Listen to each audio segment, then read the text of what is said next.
Yan, ito yung ilog San Juan River. Dito sa may ano to, Aurora Boulevard. Yan siya. Dami pa rin basura mga kaibigan. Doon banda malinis na sa may SM. Pero dito, meron silang nilagay na ano, yung pang ano ng basura para hindi siya umagos. Meron silang scaffoldings dito na nilagay. Hindi kaya may gagawin dito.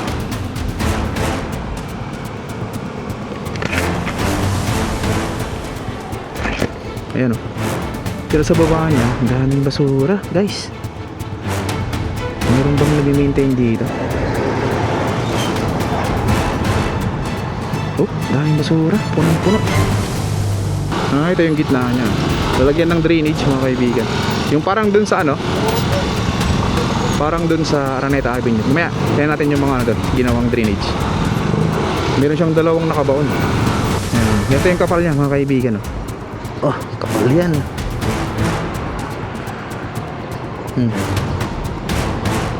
Kahit truck yung dumaan dito.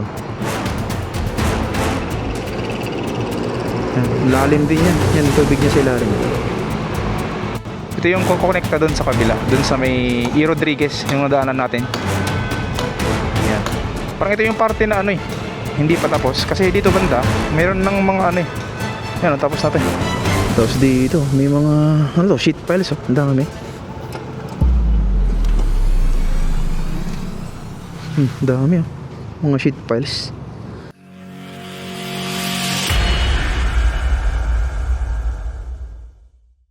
Good morning guys. Dito tayo sa may Araneta Avenue. Yan, malapit sa N. Domingo.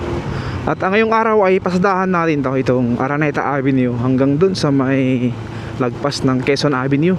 Tingnan natin yung mga progress dito kasi last time may nakita ko dito may ginagawa sa may kalsada dito o sa may tulay dito sa malapit sa SM Santa Mesa. Ito yung Skyway Stage 3 mga kaibigan. At ito yung ginagawa dito na bakod or ano to, safety barrier dito sa may tulay. May ginawa na rin dito na ano, metal fence sa pinakataas niya. Yan, ayos na siya. Yan, kabilaan yan, meron din sa kabila. Doon sa kabila tapos na, may ano siya, pintura na. Yan siya, yan o, si kuya. Tinatabasan kasi medyo matalas yan sa paglagay ng ano, semento o palitada. Yan. Ito na yung San Juan River mga kaibigan. Sa baba niya. I-check natin sa kabilang tulay kung ano, kung kumusta dun yung ano, ilog. Ikot lang tayo dyan sa may Aurora. Ito yung SM oh, Santa Mesa. Ikot lang tayo sa may Aurora. Tingnan natin yung tulay kung kumusta, o yung tubig, yung San Juan River. Tingnan natin. Yan. Dito sa may UERN malapit. Ano to? Aurora Boulevard mga kaibigan. Ayan, ito yung ilog dito sa may Aurora. Yan, ito yung ilog San Juan River. Dito sa may ano to, Aurora Boulevard. Yan siya. Dami pa rin basura mga kaibigan. Doon banda malinis na sa may SM eh. Pero dito, meron silang nilagay na ano, yung pang ano ng basura para hindi siya umagos.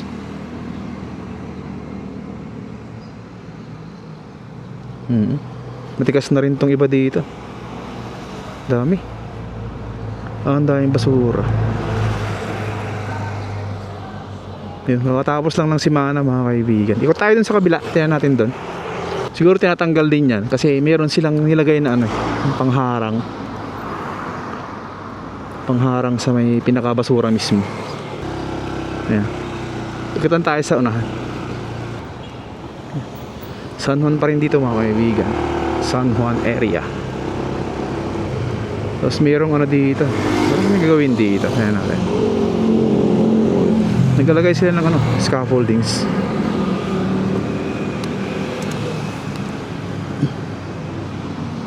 Daming basura din sa baba. Ayan o. Meron silang scaffoldings dito na nilagay. Hindi kaya may gagawin dito.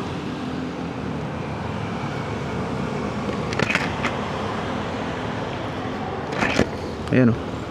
Pero sa baba niya, daming basura, guys. Meron bang nag-maintain dito? Oh, daming basura, punong-puno. Hindi ko may pakita sa inyo sa drone. Wala akong dalang drone eh. Pero dyan sa baba niya mga kaibigan.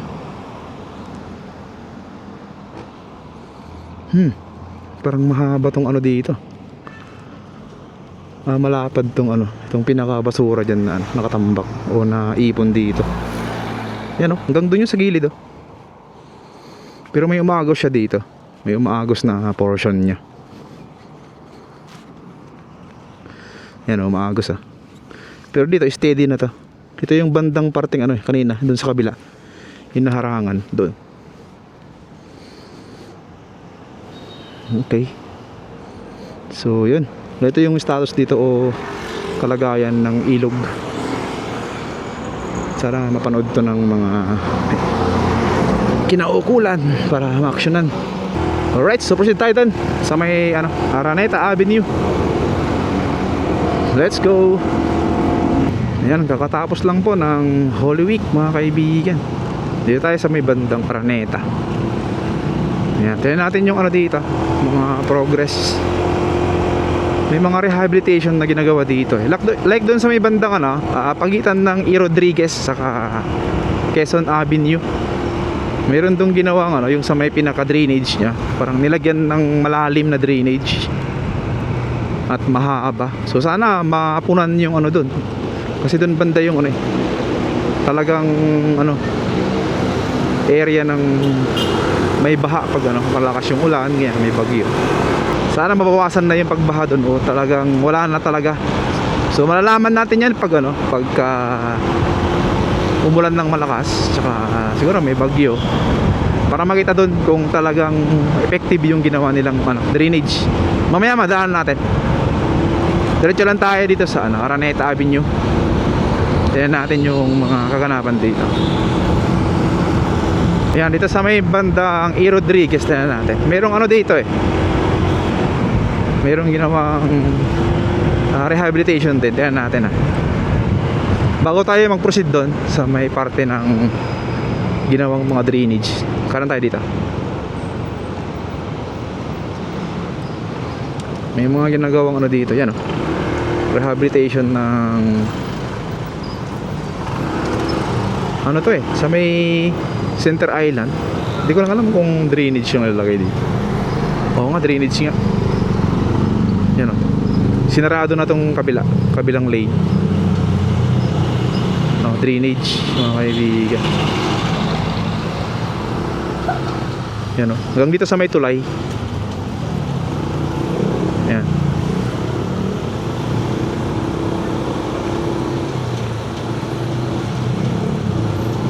Yan, traffic na. Ito yung tulay dito na mayroong ginawang ano, rehabilitation din sa gilid eh, ng ilog. Sa ano to E. Rodriguez yung bridge dito. Malapit sa Araneta Avenue. At dito may ginawang ano din dito. Yan o, San Miguel Corporation. River cleanup along San Juan River. So yung kanina, yung kung saan tayo nang galing, karugtong niya to. Yan, itong ilog dito. Yan. Tapos dito may mga ano to, sheet piles oh. Ang dami. Dami oh. Mga sheet piles. Tsaka mga round bar.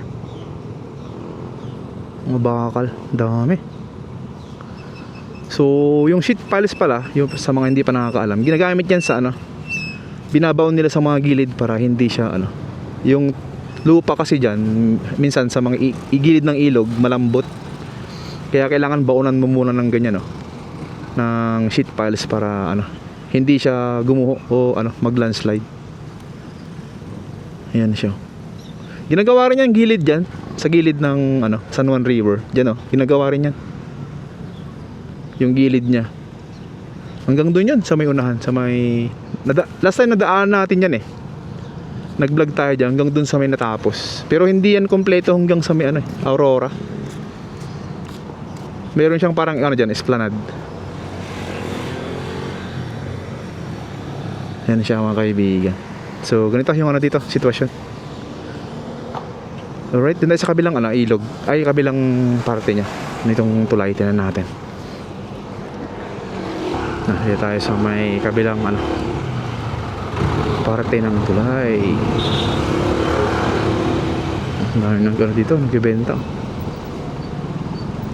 So ganito siya dito sa kabilang lane. Malinis ah. Hindi kaya doon kanina sa may Aurora, daming basura doon. Dito medyo hindi gaano. Umagos pa naman yung ano dito, yung ilog. Yan oh. Right? Doon lang banda sa may Aurora, medyo ano doon. Diyan tayo sa may ano, Aurora. Ay ano, sa may Araneta Avenue. Tingnan natin.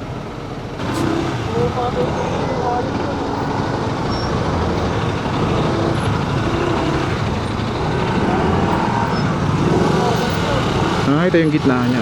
Lalagyan ng drainage mga kaibigan. Yung parang dun sa ano, parang dun sa Araneta Avenue. Mamaya, tingnan natin yung mga ano dun, ginawang drainage. Meron siyang dalawang nakabaon.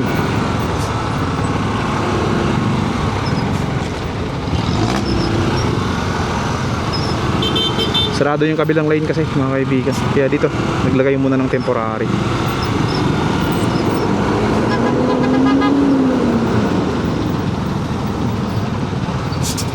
Siguradong laliman nila to kasi doon banda mababa eh. Yan oh.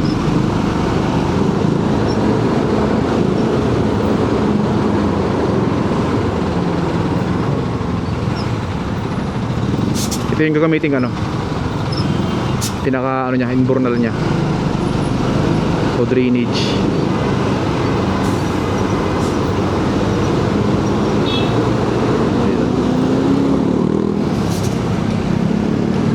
Dito nila i-connect mga kaibigan. Pero dito banda tapos na eh. Yan o, tapos na to. Makapal yung ginamit na dito. Tignan natin dito. Yan. So ganito yung ano dito.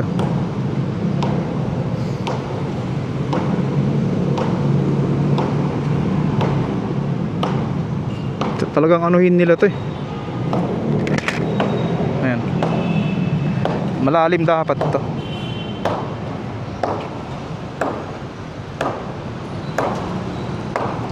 Kailangan malalim kasi ipantay nila dun eh sa kabila.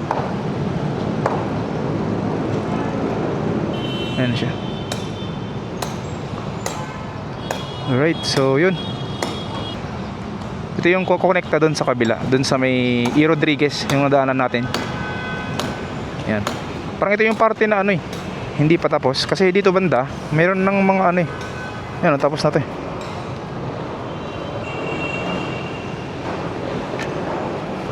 Yun, tignan natin da.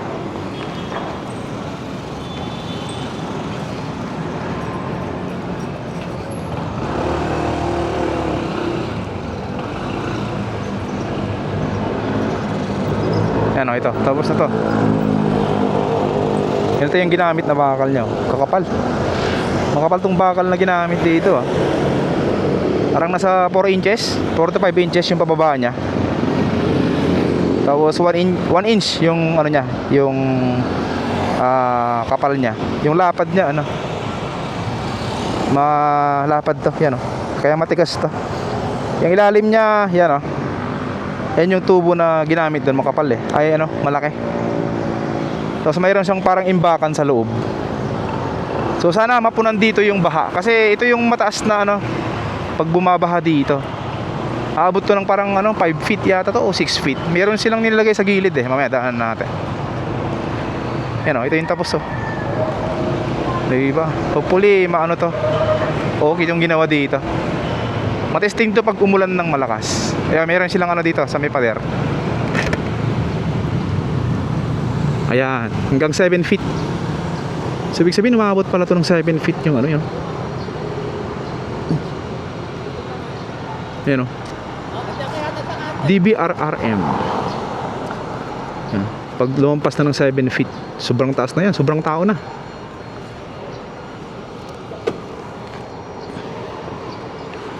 Yan, ganito yung kapal niya mga kaibigan oh. Oh, kapal yan. Hmm. Kahit truck yung dumaan dito. Yan, lalim din yan. Yan, tubig niya sa ilalim.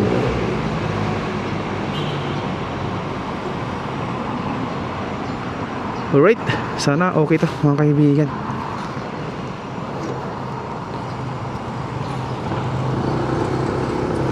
Malalaman natin pag rainy season. Malalim to ginawa dito. Ito yung ilang buwan din na traffic dito kasi sinaraduhan to yung kalahati.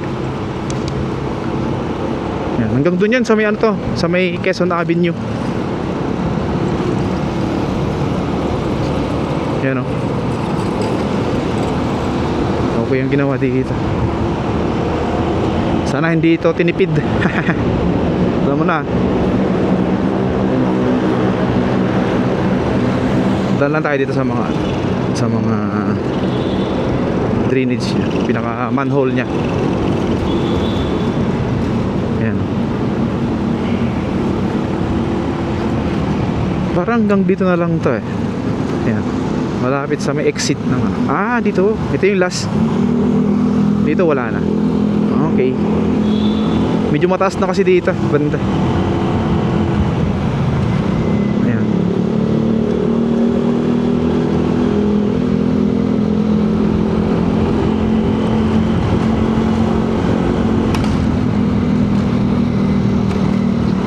Ayan. Ito banda yung ano din sa may Quezon Avenue exit ng Skyway Stage 3. Ito yung tukod lagi mga kaibigan. Tukod lagi ito pag rush hour. Talagang ano to, hanggang dun sa ano yung pila nun, mga ilang kilometro sa taas ng Skyway. Ipakita ko sa inyo yung ano kasi yung exit dyan, meron din exit dito malapit lang sa Quezon Ave. Meron silang ginawa dyan parang pinaka alternate route. Yung mga didiretso sa Araneta na umi-exit dito sa Quezon Avenue, meron silang ginawa dyan na exit o off-ramp. Yan, ipakita ko sa inyo. Ano lang to, malapit lang, mga 100 meters lang yata mula sa Quezon Ave. Yan, ipakita natin sa inyo. Yan, dito yan, ipakita ko sa inyo. Malapit lang eh.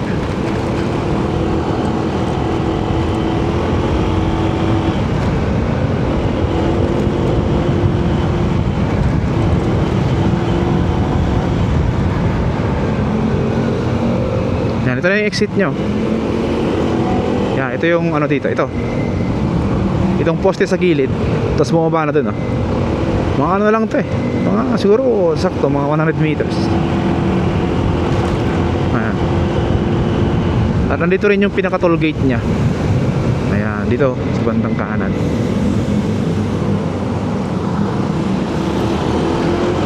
Ayan, ito yung toll gate nya mga kaibigan. So yung mga natatraffic sa taas, sa mga ano nanonood sa atin, yung mga natatraffic dyan sa may Quezon Avenue exit, pwede dyan ano mag-exit pagka dumiretso ka dito, pag dito ka papunta. Yan, kasi may mayroon pang exit na isa. Pinaka ginawa siguro nila yun para ano mabawasan yung ano doon mga nakapila na sasakyan. Kung dito ka naman didiretso, so mas maganda dito ka nang mag-exit sa likod natin. Alright, tingnan natin to meron palang ano dito. Check natin tong drainage dito. O ano, creek, may creek dito. Check natin tong ano dito. Itong creek dito mga kaibigan. Uy, malinis to creek dito. Hindi na siya sobrang linis. May mga konting ano nga lang, may mga konting basura, pero umaagos siya. Ayan kung makapansin niya.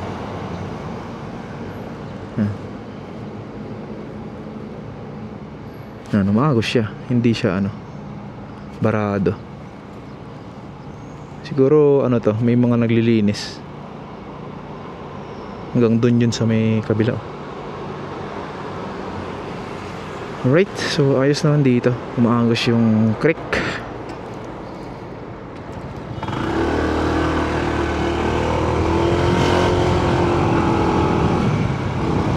Ayan. May mga bato pa nga sa ano, parang ilog talaga. Okay, gets. May nakatira dito. Kaya hindi mo talaga maiwasan yung ano dito, magtapon ng basura tong mga ta. may nakatira eh. Sinayos na rin tong ano dito, Center Island mga kaibigan. Ganda, ganda na. Alright, so yun, meron pa dito pala oh, nakatira sa Center Island. Dapat barangay yung magpataboy dyan. Kasi hindi pwedeng tumirayan yung ano dyan, babahayan yung ano niya, Center Island. So yun, maraming salamat po sa pagsama sa akin. At nakita nyo yung update dito sa may Araneta. Marami ng mga improvement dyan sa Araneta, like mga drainage yan. So yun, soon ay maano natin yan. Papastahan natin ulit mga after ilang buwan. Tignan natin kung ano yung status. Thank you po mga kaibigan. And God bless po sa ating lahat. Peace out.